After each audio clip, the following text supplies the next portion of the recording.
I'll introduce myself though, just so you are like, I think I'm in the right panel, but maybe I'm not. Maybe I thought I was coming to a game show and I'm actually here in some random woman's Q&A panel.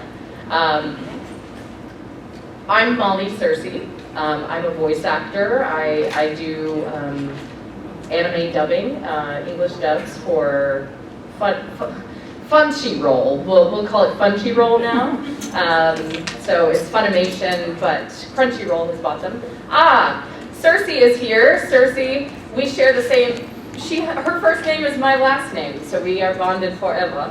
Thank you. Thank you so much. Absolutely. Thank you. Do you need some help? If you wish, or I'm good here too.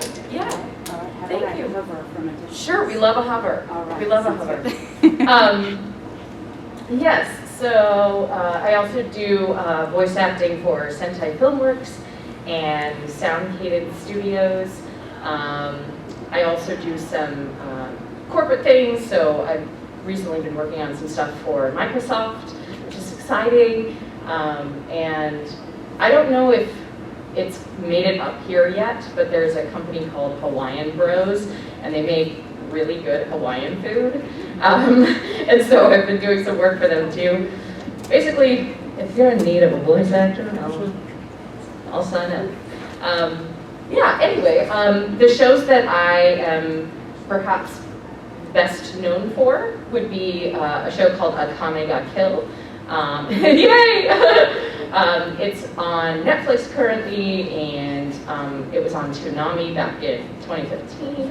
And I play Akame in Akame ga Kill, a character called Centaurea Shianis in a show called Monster Musume. Rory Mercury in Gate, and we have a wonderful cosplay going on in the back of Rory herself. Very impressive. Jeanne from the case study of Vanitas.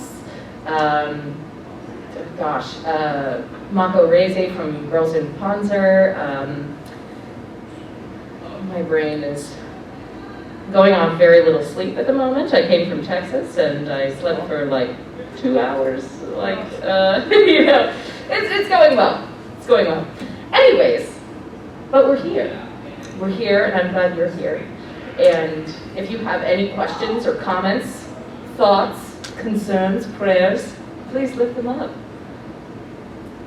Yes? Question. Thank you. What was your favorite line to say as Akame? Ooh, you're done, probably. Just anytime she was like, said you're done? Yeah, that was such a vibe. And my favorite scene, hi, welcome, hello. Yeah, my favorite scene to do was the end scene. Well, I don't want to ruin it for any. Well, okay, there's a part where she and Esdeath have a huge fight. But if you haven't seen the end, I won't give away. But there's a huge fight, and it was great. Yeah. Great question. Yes? Can you tell us how you got started in voice acting? Yes, absolutely.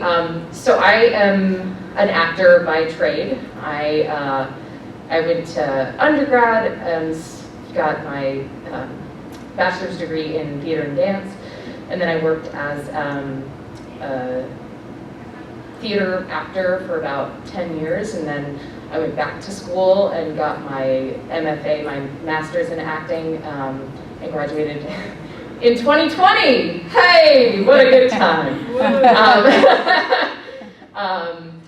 And I now am a resident company member with Dallas Theater Center, so I do a lot of stage work, but I also do a lot of voiceover work. Let's see, I was doing a show, a stage show, at a theater in Houston in 2012, and I was sharing a dressing room with another actress who was doing a show that was running in repertory, so it was running at the same time, at the same theater, but just in a different play space. So we were sharing a dressing room. Her name is Shelley Colleen Black. She plays Najinda in Akame ga Kill, and she's been in like Full Metal Alchemist Brotherhood and like just every big show ever, basically. She's a queen. Anyway, we were sharing a dressing room, and she was like, "Hey, I do a lot of voice acting. Have you ever thought about getting into it? And I was like, oh, no, I don't know. And like, in my mind, I was like, yes, but I didn't want to be like, you know, it can be icky, I guess. And so I was like, yeah, I don't know. I mean, I don't know. And she was like, you should call my friend Stephen Foster. He was a director at Sentai at the time. He directed, there's an anime called Ghost Stories that is pretty infamous, and in all the best ways. And he directed that and some other shows. And she was like, you need to contact him. And I was like, oh, I don't know.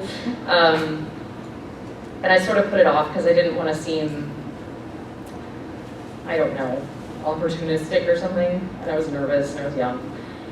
And then she was like, nope. She kept pushing me on it, and she finally encouraged me to text him. And so I did, and he was like, well, I'm having this audition at the University of Houston. And I was not a student there, but I showed up anyway. And I was really nervous, but I did it. And then he called me into the studio at Sentai, and back then it was in this really random shopping mall in this really random part of Houston. And I went in and I did the, like, basically what it was like a test run. You would get into the booth, and the way it's set up is you have two screens in the booth. You have one screen that is the anime, and then there's one screen that is the script. And you don't get to preview it or anything. You've never seen it before, you don't get to read the script beforehand. It's just, can you say these lines and match the flaps? And also have an understanding of the context of this show, the character, you know, like what's going on in the scene, what you need from the other person, all in a very quick paced situation. And this is where like acting training comes in handy. Having that sort of background really helps. So I was like, okay, yeah, sure, I could do this, okay. I was so nervous. And so I did it, and he was like, wait. Okay, hold on just a second, I gotta go talk to somebody. And I didn't know if this was a good or a bad thing, and I was just standing in the booth, and you know, it was like, oh God, did I mess up? And he went, and he grabbed his friend, and he was like, oh wait, my friend's gotta hear you. You gotta go down the hall and talk to my friend Chris Ayers. He's looking for somebody right now who's, he needs an unknown. He needs an unknown person for this role, for this show, that had like a secret twist in it. He was like, I need an unknown actor. So I went back there and I auditioned for Chris, and he cast me in a show called Another. It's very spooky, and it's really cool. And then I started working with Chris a lot, and Stephen. And Chris really showed me the ropes, and he really helped me a lot and gave me a lot of great advice. And I just have the best memories of Chris Ayers. He was a great person, and I'm very grateful to him. And I kept going with it. Eventually, a few years later, I was cast in a show called Akame ga Kill, and Kyle Jones, who was directing that, he was like, hey, by the way, this is going to go on Toonami, but you can't say anything yet and all of this. And I was like, wait, what? And he was like, yeah, get ready, I guess, but don't say anything. And I remember sitting on my couch being like, oh God. Yeah, and then it got a good response. And then I just kept going. And then, yeah, I went to grad school, and I was like, I gotta get into Funimation, and you know, you just hit the pavement and keep going. So it was a really, really long-winded story. I'm so sorry. That's good. But yeah, so it was kind of random how I got into it. It was someone else. It's really been other people taking a chance on me, and then using my acting background to help. And then I found a passion for it along the way, and I love it. I love it so much. It's so hard, and it never stops being hard. And that's what I love about it, is that it's a constant challenge, and you can learn things all the time. And the fans, the consumers, the people who watch the shows, they're very honest with you. You know, if they like it, then great. If they don't like it, then you need to work differently and harder and figure out what else you can do. Yeah. And improve your technique and those sorts of things. Yeah. So, long answer to a short question. Yeah, that's great. That's great. Thank you. Love it. Thank you. If anyone has, oh yes. Oh, so like, how do you tell the difference between like good feedback and like bad feedback? Because you must get like a lot of people like seeing more stuff. How do you tell what's productive? Yeah, that's such a great question. So the question is, how do you tell the difference between good feedback and maybe not so good feedback? And maybe like, what do you do with that? How do you deal with that? That's a great question. So this is where I would say training is a big part of actor training is a big part of how that helps. My master's program was really rigorous and intense. It was quite militant in a way.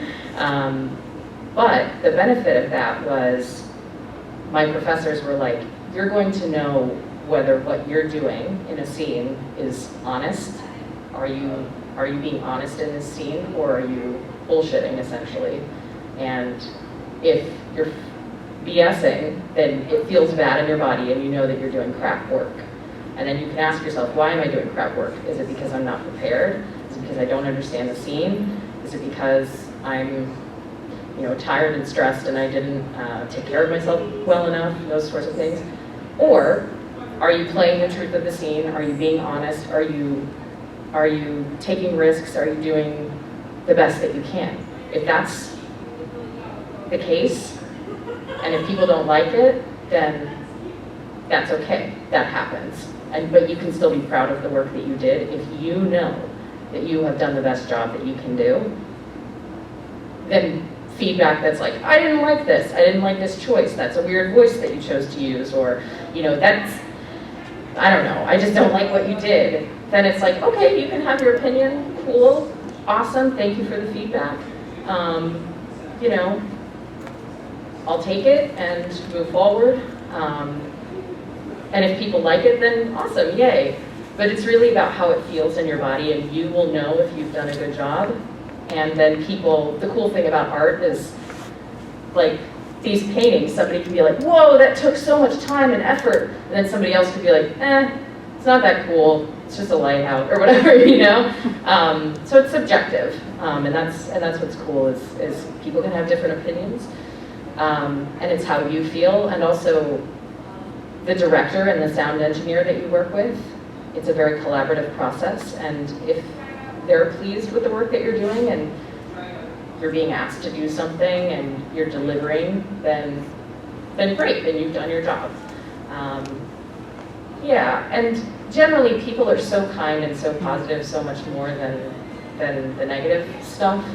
And there is negative stuff out there, but I've learned not to dwell on it because it can feel very much like, oh gosh, why did I XYZ, why did I do this, I'm crap.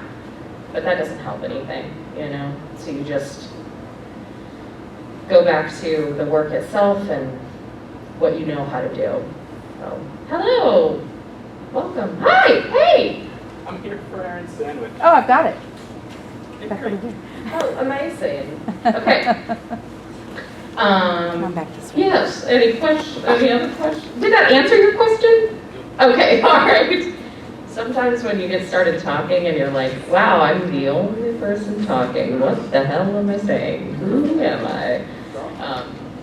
Who am I and why am I here? No, I'm just kidding. Excuse me while I drink my drink. It's not very good. This is really not that good, but there's electrolytes in it, It has electrolytes, so it's actually pretty disgusting, but we do what we can for the head. Hello, welcome. Another question. Oh, please. So, sometimes your characters, such as the centaur, character, what is the character name? Centaurea, yeah. Centaurea, has got a very kind of hyper-sexualized body.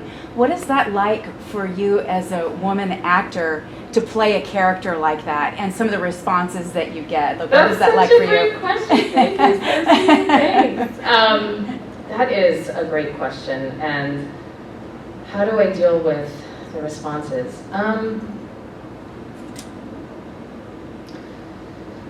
It's interesting because as a human woman person in this body, I often don't,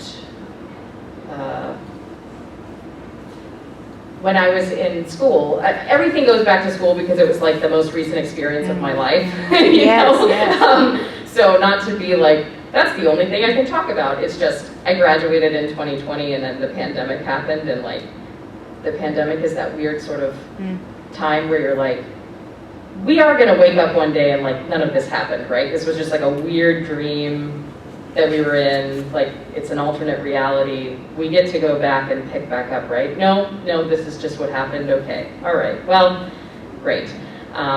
Cool, but it felt like life was weirdly, it was like a weird dream, blur, nightmare.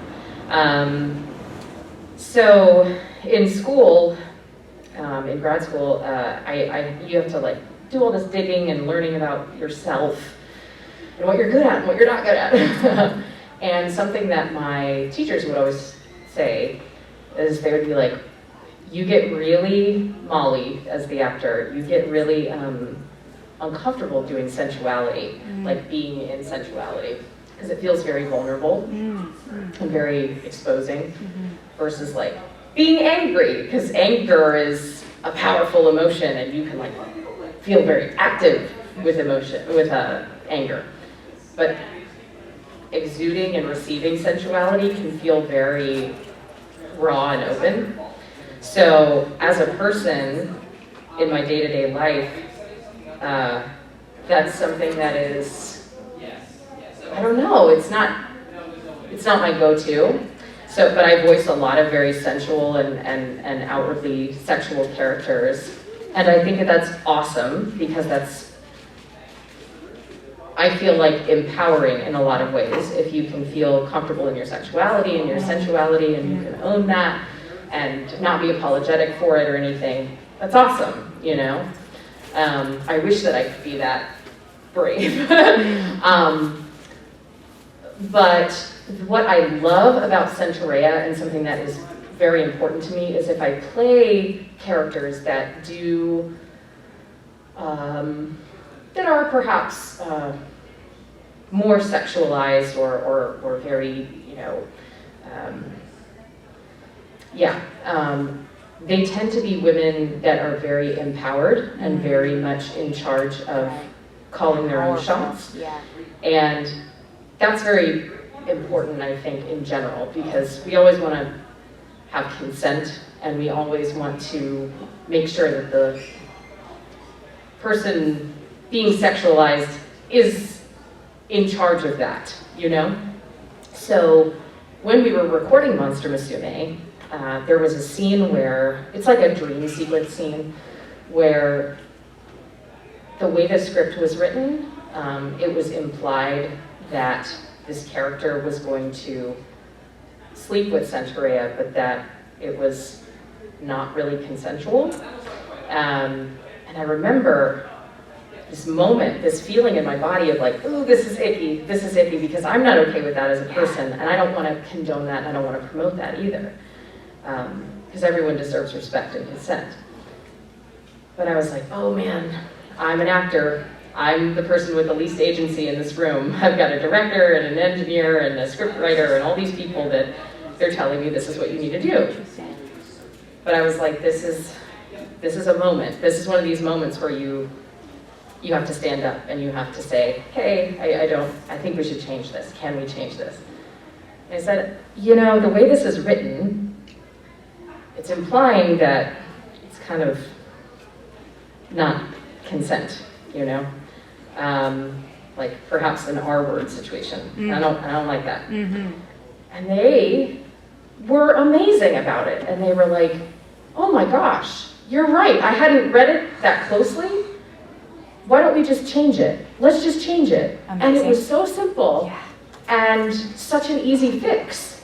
And it changed everything. I felt comfortable in the scene then. The scene I felt proud of demonstrating, of voicing. And it was as simple as just speaking up, as just saying, hey, which means that I'm empowered enough to say, hi, I'm not comfortable with this, which can be scary. And then the art can be representative of my morals and values. So I think when one is playing a very sexualized character, I think it's important to ask yourself, does this align with who I am? Mm-hmm. And as long as I can stand behind some of the choices that are being made, Mm-hmm. and that person is owning their sexuality and they are in charge of it, Mm-hmm. then it's okay for me. And people are always so respectful at cons. I might have, I have prints of Centaurea that I sign, and she's a big busted lady, and people are very familiar with that. And everyone is so kind and respectful about it, and no one ever in years has ever said anything untoward or anything. Everyone's been super cool about it, which is what is just such a remarkable thing, and why this industry and people who love anime are the best. They're the best people, they just really are. I love cons so much because it's such a happy place, and it's such a place where people are their most authentic selves, which I think is just, it's so cool, Yes, I hope that answered the question. It absolutely did. Okay. Thank you very much. Thank you. Yeah. You got a question? Oh, yes. So favorite, I just got here, so I don't know if you're gonna ask, but Sure. favorite part of playing a comic? Oy. Favorite part. So we talked about the favorite line, which is, you're done. Like the just, like you're done. But favorite part, oy. I really love, I would say my favorite scene is that scene, it's like at the very beginning when we first meet Night Raid, and they're in that like very fancy house, and the girl looks outside and you see all of Night Raid, their shadows, and then we have the music come in that's like that epic cool music. And like, I don't really say that much in that moment, if at all, but I think it's just the coolest, like, it's a very Kill Bill vibe, the way that the guitar is, the way the guitar sounds, and it just is like, it's like, wow, you're making us seem a lot cooler than we are in real life. And there aren't many of those moments, and so when you're like, yeah, I'm bad, I can kick your ass, it makes you feel good in a way. So that would be my answer. Thank you. Yes. Hi. Hello. Welcome. We have new friends with great hats. We love a hat. We love a hat. Thank you. Okay. Another question? Yes, I love it. Wondering about the difference between your actor's toolkit between being a voice actor and, say, a stage actor or for other sorts of film. Yeah. What's the difference? Oh my God. You have the best questions, Searcy. Thank you. Sure. So the question is, what are the differences like in your actor toolkit between voice acting and acting for film or acting on stage or something? It's so interesting because Aaron Campbell, who is in the, he's a voice actor and my partner and everything, and he's in the con sales room right now signing stuff. We were talking about this recently. They always say, when you're on stage, because it's such a big space and because the audience can be so far away, you really have to focus on your objective and what you're doing to the other person. So if I wanted to be like, wow, I really like your purple cat, I really want your purple cat, I would have to think about what tactics I would employ to try to get it from you. You know, I could use like flattery, or I could use like pity, like I want you to pity me. Oh, I don't have a purple cat. Like, oh, it would be so nice to have a purple cat. Or I could be like, wow, your hair looks so good. What'd you do? Oh, wow. You know what? You have a purple cat. I bet you could go buy 1,000,000 purple cats. I could never have one like that. You know what? And it's all about like what you're doing and what you're doing to the other person and your physical body and all these things. But it can be quite large because it's a large play space. When you're on camera, or when you're in front of the mic, everything is picked up. So you can't lie. Not that you would ever lie on stage, but like you can, every subtle little thing is read, you know. And if you're ever not sure or you're not clear, it's picked up, and the audience can see it, and they're like, "Oh, that's not the truth. Something smells fishy." So, a lot of times, your inner life in here, in your head of like the circumstances and what my character needs and wants and what this other character needs and wants, you don't have to work as hard, but as long as it's alive in your body and in your breath and in your voice, and when you're on camera, like in your eyes, then you can do less. You can do a lot less. Like you can whisper into the microphone or something like that and convey a lot. Breath, subtle things like this. But when I'm on stage, usually I don't have a microphone, so subtlety like that is not going to read so well, so I have to make larger choices.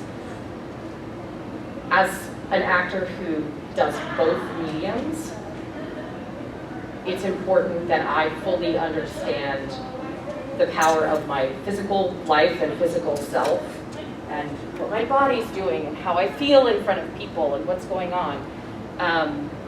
When I am in the booth, I also use my body and my full self.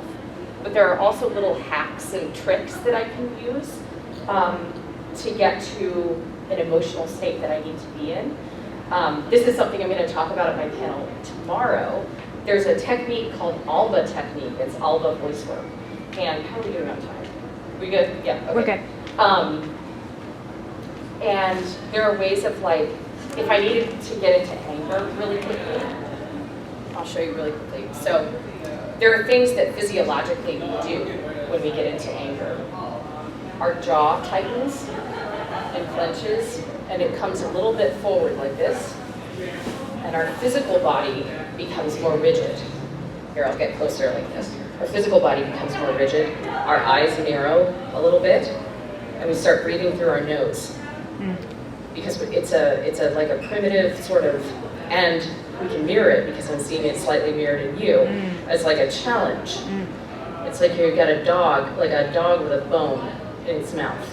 And if I just tense like this, automatically I feel hotter and angrier, and I can play that, and things become a little bit tighter and crisper with the way, and my breath becomes more intense, like this, and I can even feel like the vein in my neck building.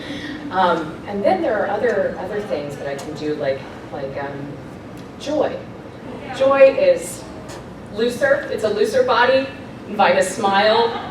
My eyes kind of crinkle in the sides, and then things become just lighter. And then I can take things lighter, a more buoyant sort of body and that sort of stuff. I can use that both on stage and in front of the microphone. And I have this wonderful thing called scale, where I can use a very like low level of joy, like this, just inviting a smile when I'm speaking into the microphone, or I can use like a level 10 where my body physically I'm like I'm back here and I'm just and when we're laughing, we're always at an oxygen deprivation point. You know, when you're in that space of like. I'm laughing so hard I can't breathe and my abs hurt and all those things.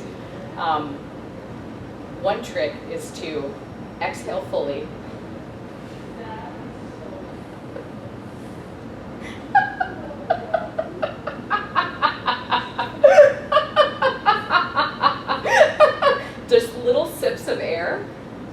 and you can put yourself in a state of joy, in a state of laughter. Yes, but there's more about that in my panel tomorrow, and there are like techniques that you use across the board for both film, voice acting, and stage, but it's all about scale, essentially. It's like, you can do smaller or bigger. And then sometimes you have to use large, big choices, like when you're doing violent scenes and angry scenes for voice acting. And that's where your sound engineer comes into play, like Chris that we have back in the room, was our tech. Yes, hello, thank you. Who will adjust your gain so that you don't blow out the mic. Because sometimes you have to scream and do a lot of what we call vocal violence, where your vocal cords they're supposed to do this. But when you're doing a lot of like squeezing of your throat and vocal violence, you know, they're going like this. And that's how you can develop polyps and all that stuff. So I'm like going down a rabbit hole. So that's when it's important to warm up and cool down as well. And that can look like just subtle like, you don't have to do much, blowing through your lips, those sorts of things. Gets your voice warm. And anyway, I'm going off on a tangent, I'll stop. It's a great tangent. Tangent. Long tangent. That's lovely, thank you. Thank you. Yes, hello, yes, question? It's actually his question. He's shy, believe it or not. I love it. Do you have a character that you are so proud of that that's who you want to be known for? Ooh. Oh my gosh. Oh, I dropped my waters. My like 7 waters.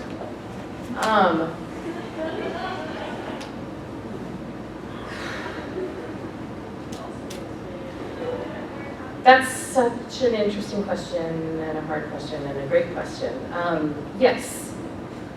The character that I'm most known for, just by and large, is Akame from Akame ga Kill, because I think it's the most well-known show. And I'm very proud of it. I'm very, very proud of it. But I recorded it now 7 years ago. And as an actor, I've learned a lot of things, and as a person, I've been through a lot of things.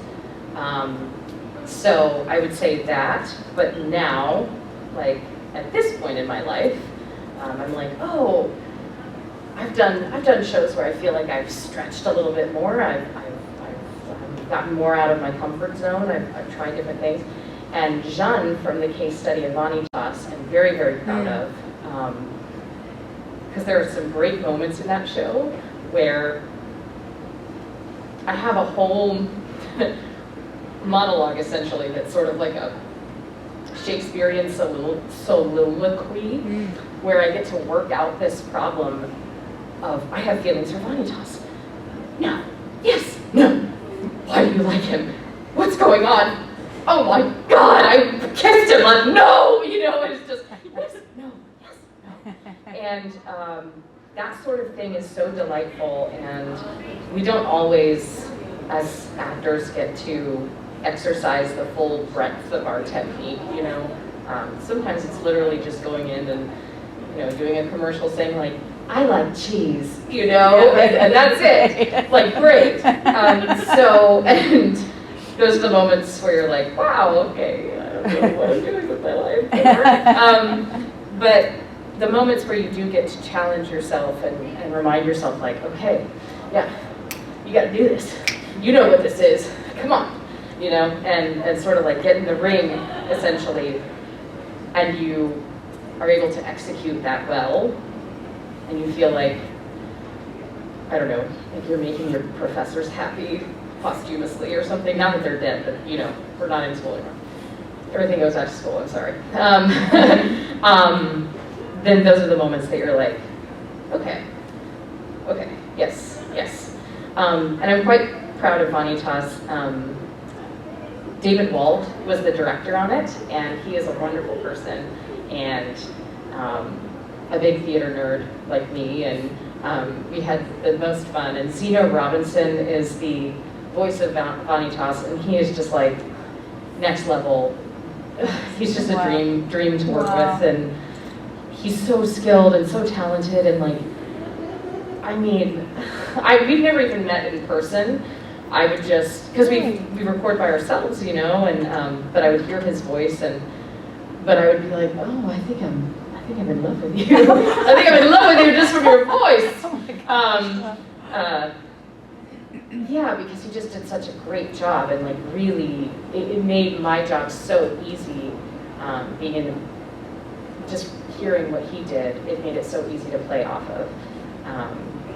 Yeah, so just amazing. It's awesome. So you record by yourself? Yes. You're not acting with someone, you're acting with a recording. Yes. So it's such a funny medium in that way. We record solo. During the pandemic, it was all about recording from home. So just like a home studio situation, if you have that luxury, which I'm grateful that we do. But sometimes it's like recording in your closet, you know, it just depends. But in a typical situation, and what it is now, you're in a booth and then there's a director and a sound engineer that are outside of the glass, and you can hear them on the headphones and they'll guide you and all those things. But yeah, you just have the animation in front of you, and if the other voice actors who are in the dub with you have already recorded, then they'll play their tracks.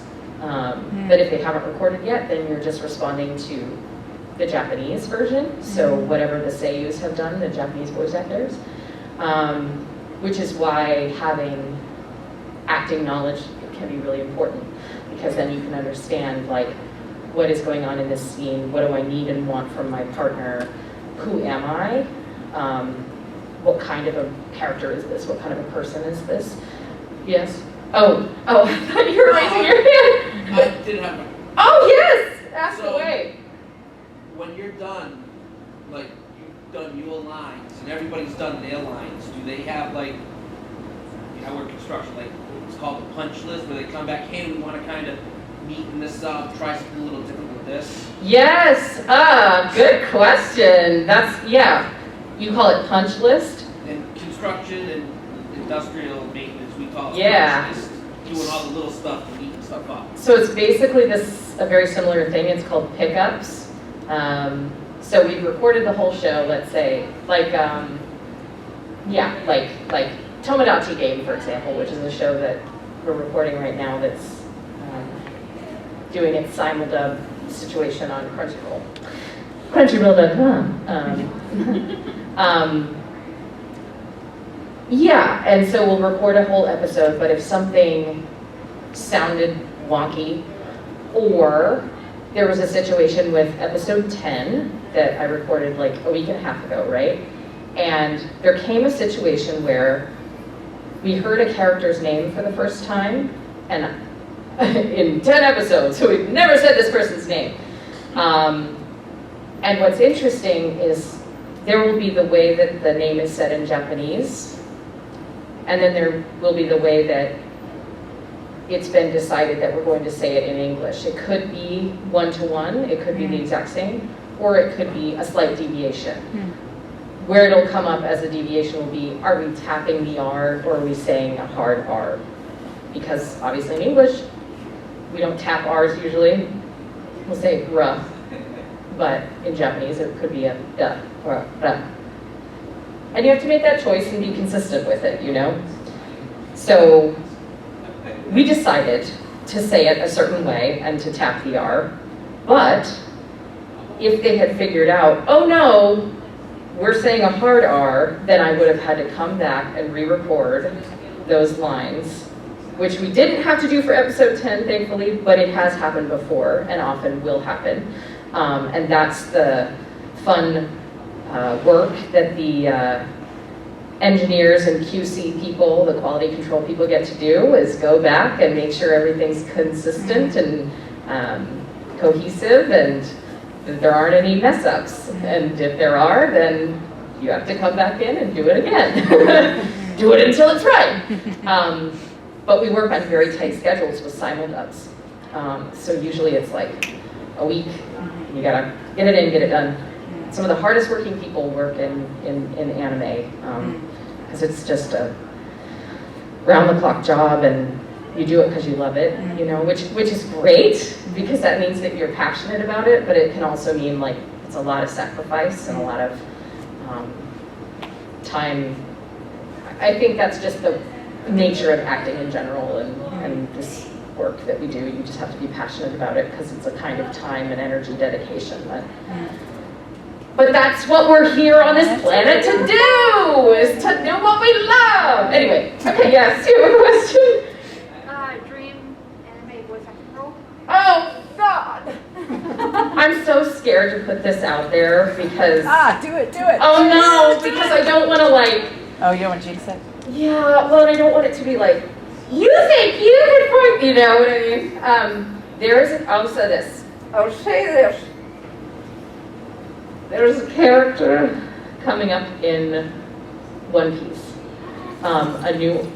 the latest arc that is coming up. I have no power or say-so in these situations. It's all about someone else's decision, you know, and they can choose to let me audition or not. But there's a character coming up in One Piece that everything that this character is and stands for and does, I just am like, I believe in this person so much and who they are and how they present, and I think they have really interesting gender identity as well, and if that's giving anything away, I don't know. But, God, this character is just so great and empowered and powerful, but also vulnerable in a way, and dedicated to their family and honoring their family, and just, you know, those characters that you're like, this aligns with everything that I believe in. But it's a big character, and so I realized, like, it's not going to be a decision that's made lightly. But if I just even had the opportunity to throw my hat in the ring to be like, here's what I can do, that would be great. But I know that the great thing about One Piece is that the people who work on One Piece love it and are very dedicated and passionate about it.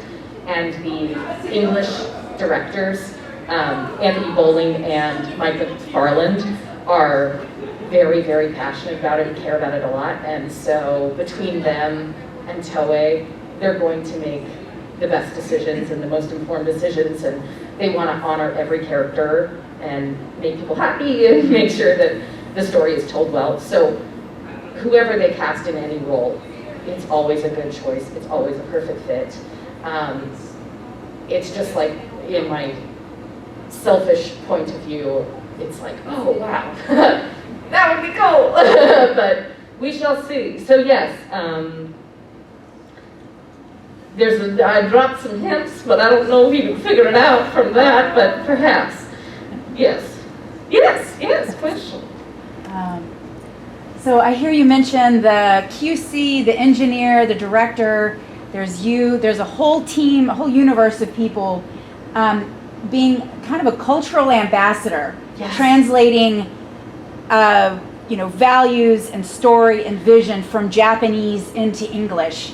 And so I would just love to hear you speak about what is that like? Do you feel like you have a hand in that ambassadorship? Wow. And kind of where does the actor fall in that, like what's lost in translation? Do you ever have that feeling? Yeah, man, that's a great question. Yes, that's such a great question. What is so cool about working for Crunchyroll and Sentai is that, hello friends, is that they take the work so seriously and are so passionate about it that they are sure to employ many people on all fronts. We've got quality control, we've got sales, we've got marketing, we've got the offices in Japan, we've got the offices in Texas where we're based out of for both companies. Then there are offices in other places too. We've got script writers, we've got ADR directors, we've got sound engineers, everyone under the sun, you know, and script translators. There are translators and there are writers. Do y'all know, wait, I won't go there. Okay, well, next, I'm going off on many tangents. My brain is like, hello, hello, goodbye, hello, goodbye. Anyways, there are people who work really, really, really hard to make sure that the job of dubbing is done well. And because I'm sure you're not unfamiliar, there are people that are like, I'm a subs only person, you know, and that's fine. They're entitled to that. Awesome. Everyone has preferences. If you prefer that, cool, cool, cool. No shame. But we also do dubs for a living, and we care about them a lot, and we're really passionate about them. So we want to make sure that they're good. And perhaps those purists who are like, subs only, maybe we can lure you over and be like, hey, times are changing, okay? We've got some good solid material here. Check it out. Yeah, so, and part of that is that it's like, are we staying true to what this show is? Are we staying true to the manga? Are people gonna be like, yes, this is the show I know. One Piece, for example, that's an iconic show. This is a show and a manga that has been going on for decades, and people know about it and care about it, and it's important to them. And if we were to muck it up, then this is just ick and disastrous. So being true to what the story is super important, and these characters and who they are, and the fandom is very, very important. As the voice actor,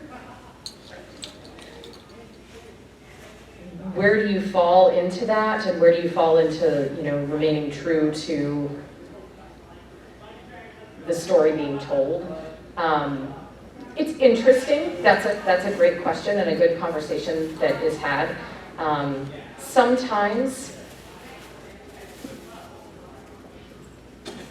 it really depends on the situation, but I'll tell you, if you have the luxury of knowing what show you're auditioning for, and if the luxury is there that you can watch the subtitled version of the show beforehand, and you can see what the seiyuu has done, what's going on in the show, you can make some artistic decisions yourself and decide, do I want to be similar to what this Japanese voice actor has done, or do I want to take some artistic liberties?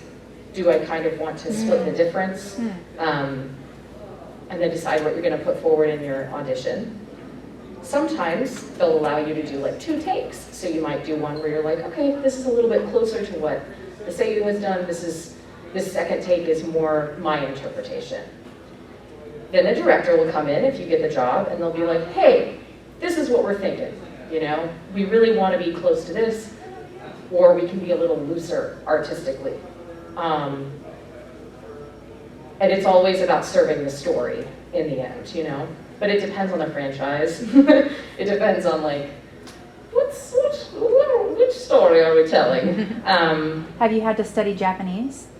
I have not, but I would like to learn it.